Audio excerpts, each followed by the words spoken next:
Hey everybody, Dr. John D'Ambrosio here from Structural Chiropractic in Oradell, New Jersey, home of the Gentle Adjustment.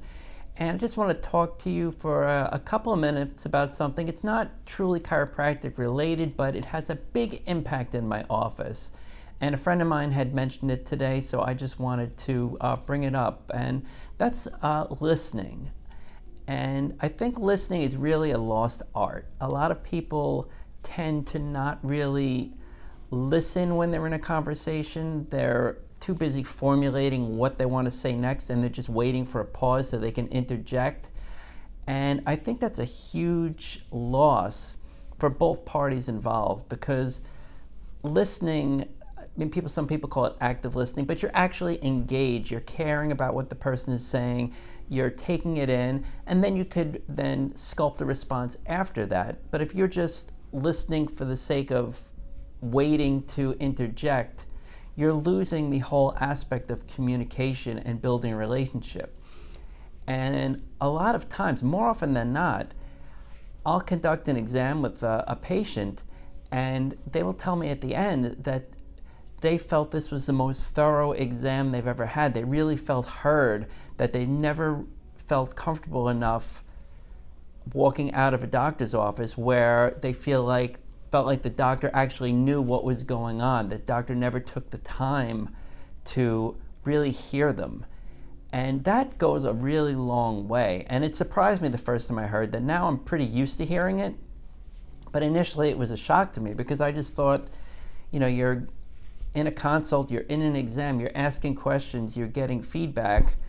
How else is it going to go besides the patient being felt that they were heard? But apparently it's not the case. So it's important in my practice, obviously, but it's important in life too. It's important if you're, talking to a spouse, a partner, a child, a parent.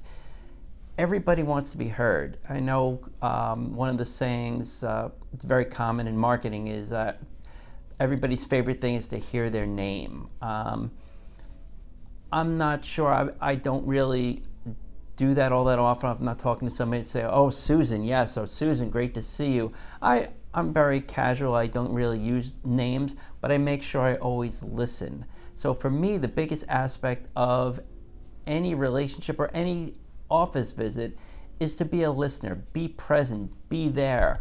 I'm not working with somebody and thinking about who's coming next or what's for dinner.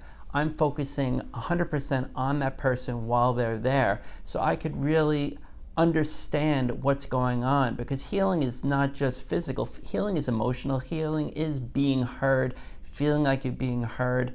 There's a whole plethora of facets that go into any relationship, and I think they all begin with being a good listener. So I just wanted to share that with you guys. It was something that, like I said, a friend had mentioned today, and I just wanted to touch on it because I felt it was important.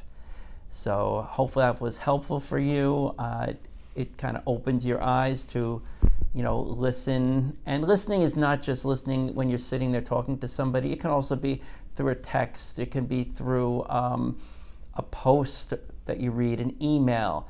You just skim through it looking for a way to respond. You really want to take in what they're saying, and it's harder. There's no facial expressions, no tone when you're getting a text, so it can be easily misinterpreted, or an email or something like that. So you really want to be extra conscious when you're doing something, responding to something like that, because you don't know the context. In some cases it could be misconstrued.